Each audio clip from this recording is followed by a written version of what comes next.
it is like, you know, it's like you probably had a day on it and you're trying to get the words out, and I finally got the words out and it's natural. I got it.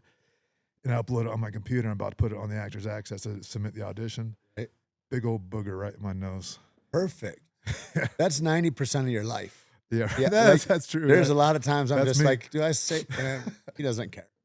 I haven't noticed that recently. Yeah.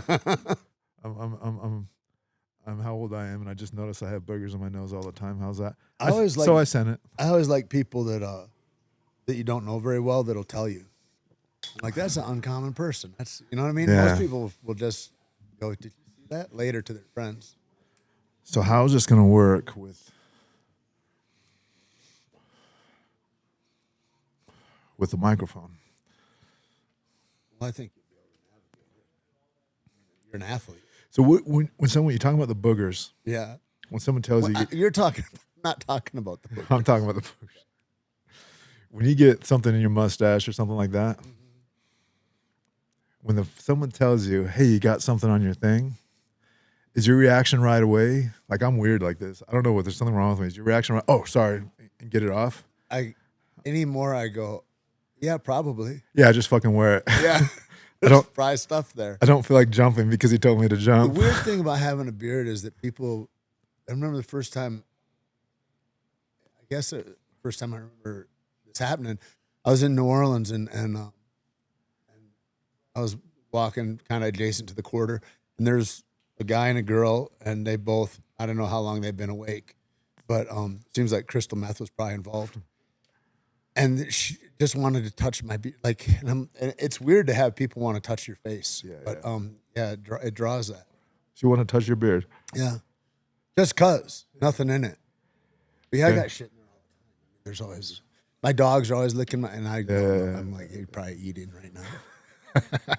I was saving that, dog.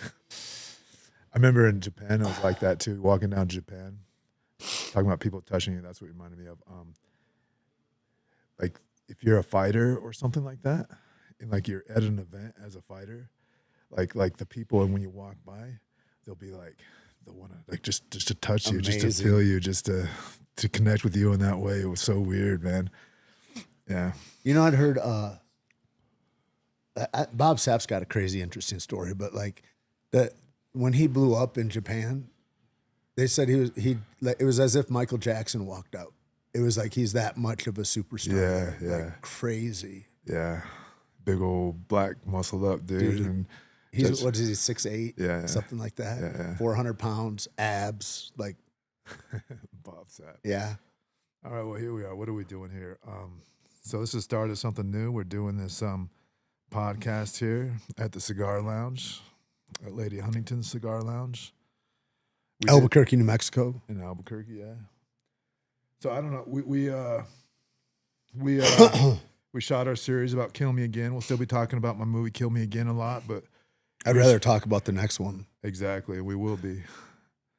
And that's what this is about, right? Like, let's just do what we want to do. Let's come smoke some cigars, because that's what we do. We shoot the thing and we come and hang out and smoke cigars and have better conversations than we did when we were shooting the thing at the place. So like, let's just go shoot where we're smoking cigars. Jody just gave that to me. That's cool. She's a good one. Yeah. So here we are. So how long till we can talk about the next one? So we haven't podcasted in a while. I want to talk about Sundance or the film festival in Austin too. Okay, we talk about that. We got so many things going on. We haven't podcasted in a while, so I've been out actually meeting people, doing the rounds, talking to producers, talking about my other scripts, and doing that. And it's like, talk about personal growth too, man. Like, I'm at one of the best production studios, the hottest production studios right now. And I walk in the place, and this is just from podcasts, from everything we've been doing, and just like stretching this muscle, right? So I sat down with the main producer of this production company. And normally in my history, I'd be like, fuck, man, how do I make this conversation? How do I talk with this guy? Like, and then during the conversation, I'm like, okay, now I'm up. How do I get out of this conversation? What? So I sat there on the couch, hung out with the dude for an hour. It was no problem. Like, talking about movies, history of movies, talking about my scripts coming up and doing all that. And it was really great, man. And it was a good meeting. They're going to read all of my scripts. Is this in and, LA? In LA, Yeah. yeah. I flew down for that. So I had a couple meetings like that, a couple big companies, and but who knows what will happen. And that's what I'm doing, because in this world, if you have one script, one movie in your back pocket, everybody does. And it might take a year, 2 years, 5 years till the universe lines up till you get that thing made. So I got my bigger budget. If ever. If ever, right? Yeah. And then also, what's next? It's not. I mean, And there's a thing. Once I get to this, my life's going to be right. That's why, like when we made El Paso, and then that you had a script that was going. It wasn't just here. I'm going to take this shorter round. It was like I have a follow up subsequently to this that we can move right into, because people are like, I think two things, like, can you execute? Here's the idea. And is the next thing actionable? Yeah. Right? Can we do the next thing now? Because there's no time. Yeah. But even though I feel like we're moving too slow, though, because we did El Paso in 23. We shot Kill Me Again in 25. And now we're in 26. But, like, we got to be shooting something by the end of the year. Yep. Like this. I think by fall. By fall, yeah. So anyway, I'm pushing 2 scripts at the same time. I got 4 scripts that got legs, but two of them really got legs, and I'm pushing both of them. Killer Love and Killer Jack. So yeah. I'm gonna cry during Killer Jack. That's powerful. Yeah. It's the thing that, so, like, it's, I don't know if it's a surprise. It's like you think of all the stuff that's gone into you being able to be a proficient script writer. And not just the hours sitting at your computer, but like the years before that of just consuming books and narrative and fiction, and like all those interests and how they all go into it and weave into this experience. But still knowing all that shit for all these years we've known each other, it's shocking to me how emotionally evocative your writing is. It's really powerful. Everyone's different too, right? But thank you for that. Yeah, Killer Jack. One thing interesting about Killer Jack is I wrote that, I'm going to guess in 2020? 2020, 2021, something like that. And there's so many iterations of it. Yep. And I just rewrote it again because I realized when I wrote it, like I'm a much better writer now. Right. and it just keeps growing in that way. But now I think. What do you think? Do you think anything's lost? No. Yeah. No. It's also too long. Probably it's 140 pages, but no, man. Like that, but with that one's special, right? All my scripts. If one thing cool about being a writer, I talk to other writers about that, is like whatever you're going through in life, it's gonna come out in your screenplay. Whatever you write, if it's a comedy, if it's a tragedy, if whatever, like that's what writing is. It's therapy, and you're getting that out. Right. And I wrote a bunch of 4 scripts in the same period of time, completely different genres: Western, neo-noir, Jack, which is more of a taxi driver than anything, but it's all about the same thing to me. Right. And if you know me, you'll say, oh, that's what this, even Kill Me Again, about a serial killer. Yep. It's the same thing, right? What would you ever write like Killer Jack and something like El Paso or whatever on the same day? Or are you in such a different headspace for all those characters that I don't have enough energy, no. Yeah. Writings like this, this is a normal, when I'm really into writing day, and cigars help me out with this a lot, is like I get up like I'm going to work. I get up early. I try and get to the gym before the sun comes up. I try and walk my dogs when the sun comes up. I try to shower and get ready to go like I'm going to work, because it's just like complacency laying around the house and all that. I need to like have a goal and target to be at the coffee shop, ready to go 8:30 or 9, and that's my office. And then so you spend 9 to, maybe it takes you till about 10 till you finally, and it's weird, man. Like you resist. I know it's writing. I don't pull it up and like I'm there, like what's going on in MMA, what's going on in the news, and just resist on the screen. And then finally you bring it all down, and the coffee's hitting at the same time, the nicotine's hitting at the right time, and you bring it down, and you get into that world. And like, man, I wish I was here an hour ago, and I'm looking at the clock, and that's a problem that I have.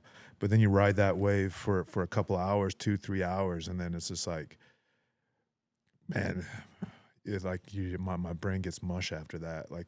And then the rest of the day is just, is there like an emotional hangover from the characters that you write? Just that you want to keep going. It's almost like, you know what it's like? It's like when you went and did a bunch of rounds in the ring. You got a fight coming up, and you went and did, let's say you went and did 8 rounds, and you just didn't quite get it. You just didn't kite it. You're leaving, and you wish you could have got like 3-4 more rounds in, and how could I have done better? It's an interesting thing when you're, that you got to be able to leave it. You got to leave with bitterness in your mouth. Yeah, and you got to change the way you feel about that bitterness a little bit. Tarantino says that, and I don't do that much. Tarantino says you got to leave on a high note and think about your high note the rest of the day and start again the next day.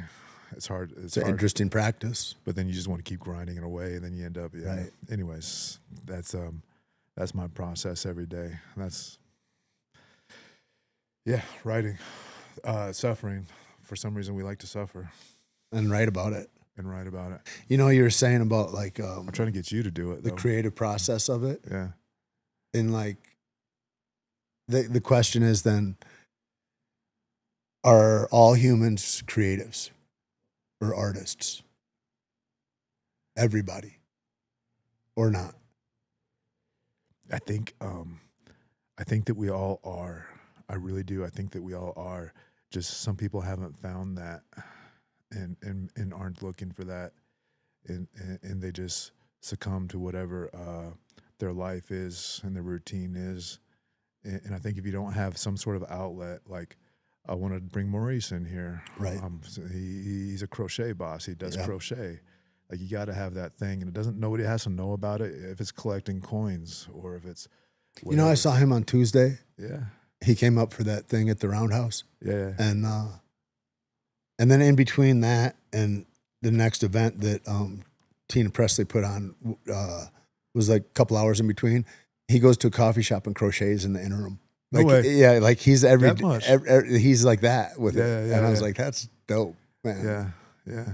The reason I ask about that is like you said something about,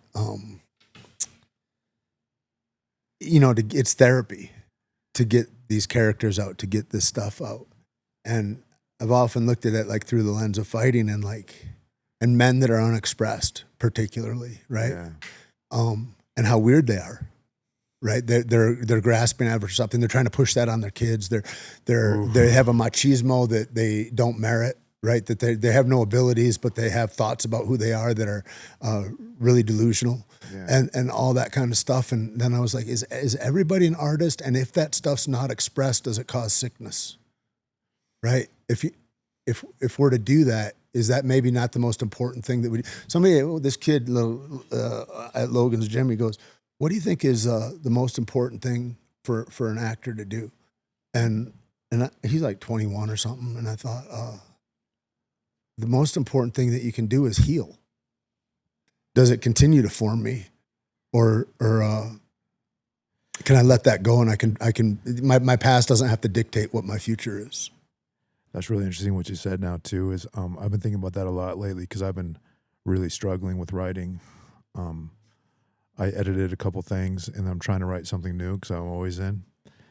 But then it occurred to me that like I'm in a really good space right now. My movie just got released. I got a movie coming out at South by Southwest. I got my series coming out. Like I'm pretty happy right now, right? Really, happy is a weird word, right? Sure. But I'm not feeling like I'm suffering and struggling at this moment. Right. And it occurred to me that's why all my characters are about a guy that's suffering and struggling and trying to make a thing, right? Like, so what do I need to write? Do I need to write a happy story? No.